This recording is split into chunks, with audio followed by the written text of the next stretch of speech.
Okay. Anyway, so today I'm going to be talking about the five biggest mistakes I've made, and it was kind of inspired by a couple of boo boos that I made in one day, and they weren't like earth shattering. Nobody died, um, but they were still kind of embarrassing because I kind of hold myself to a pretty high standard. So that's what inspired this talk. As I was really slammed, I'm really thinking like, I'm just not going to do slides this week. We're just going to talk. Uh, and then I came up with this idea. All right. So, number one is not building my contact list from day one. So, the folks who've been hanging out with me in office hours for a couple of months now know we've kind of already talked about this. And if you only see yourself as an evaluator or a consultant who's just going to kind of do the work that you get as it comes along, you're really not going to do any heavy duty marketing. You're not going to like sell an online class or a workshop or a book, anything like that, then maybe you really don't need a contact list. But as I really sat down back in March to redo my business plan and I thought about how I want my business to shift going forward, which will, I'm probably in the last decade of my career. Some of you guys are a lot younger than me. You're just getting started. Good for you. Um, but for me, I'm thinking about how can I be scalable as a small business? What are some things that I can do? So here's what I learned when I thought about, I think I want to do some online classes. I want to develop a course, evaluators for non-evaluators. Yeah, that. And then Susan Wolf and I do teach this 2 day, it can be a 2 day workshop on coalition and coalition evaluation. That would make a great online course. Let me look at my contact list. And I had 3,000 plus people on my contact list, but hardly anybody. I shouldn't say no one. I had like 84 people on my email list. Okay. So when I say contact list, I'm really talking about my email list, like the people that I reach out to in my weekly emails. I used to send out newsletter quarterly. Nobody wants to get a newsletter. Um, so you kind of got to do that. You've got to have a way to reach out to people. In marketing, they call it your warm audience. Those are the people who you reach out to via email or in other ways. And the only way you do that is by building that list.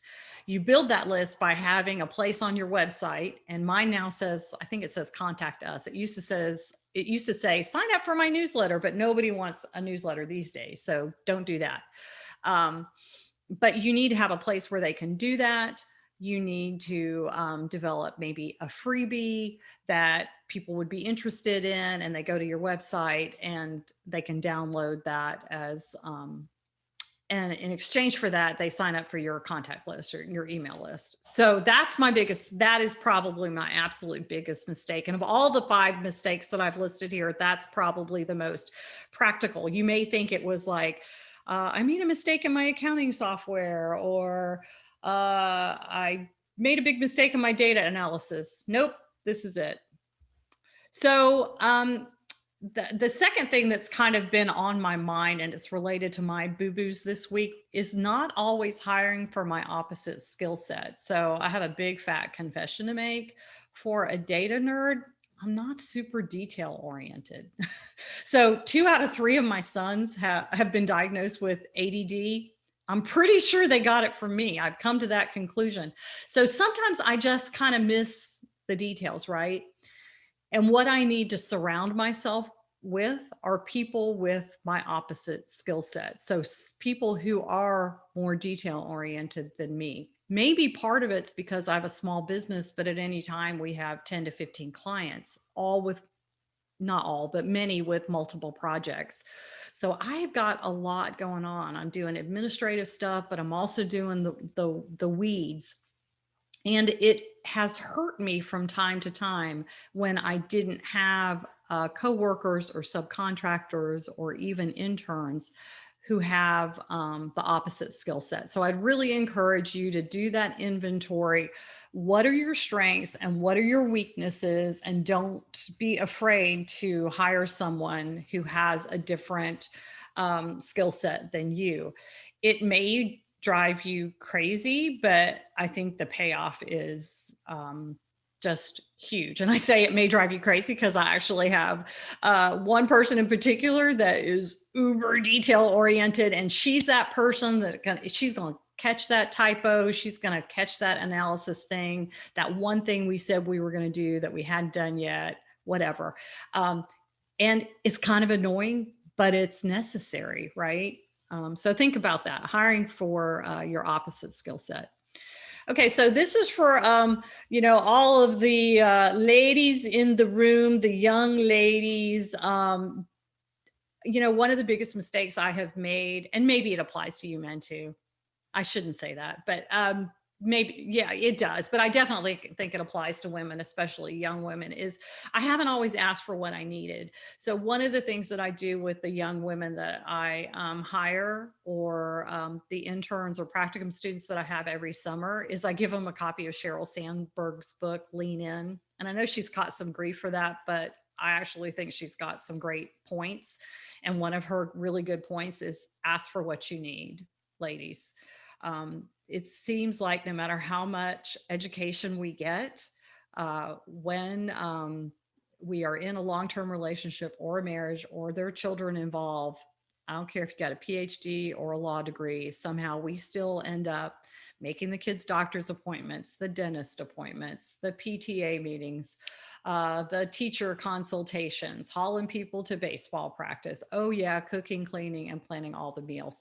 So ask for what you need. This also applied when I was in graduate school. When I started graduate school, I had a 3-year-old and a 3-month-old, and I actually had a practicum student who was pregnant when she interviewed for a PhD program. She did get in.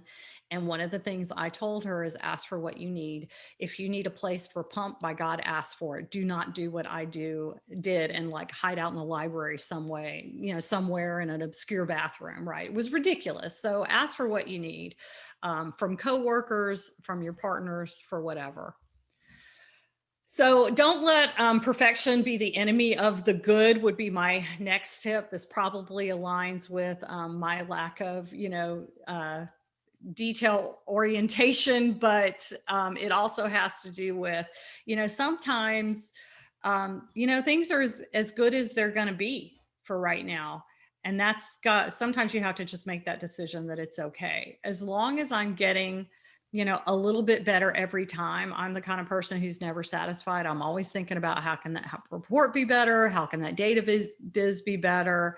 But at some point you gotta let it go. I have a young person that I have worked with before, and oh my gosh, sometimes, we have X amount of hours budgeted for a project and they just don't want to kind of let that go. And sometimes you just have to say, I've made it as good as I can. I know it's not perfect, but I'm gonna move on. So I guess my 5th tip would be, self-doubt will eat you alive if you let it. And I love this little girl because I think she kind of looks like how I did when I was this age. That's why I picked that picture. I can't tell you how many times I've walked into a meeting and maybe because I'm a big introvert nerd, I'm just like nervous, right? But by gosh, we just got to put on our, big people panties on and just go in there and believe that we have every right to be there. If you let yourself go to, but I don't know enough, I'm not quantitative enough, or I don't communicate well enough, or, all of the things, then you'll be forever stuck, right? Bandura in his later years did a lot of work in self-efficacy. And basically what he said is it's only by having the experience do we become confident. So get out there and do it. I fall flat on my face pretty much every day, and I just keep going. So the last tip, I guess, and so I give you 5.5 tips as a nod to Matt, who always does this with his tips. So my 5.5 tip would be, not trusting my gut instinct would be another big mistake that I have made over the years. Years and years and years ago, when I first moved to Atlanta, I worked at Rockwell International as a recruiter, believe it or not. And one of the lead recruiters said something to me one time that I never forgot. She said, "Oops, sorry."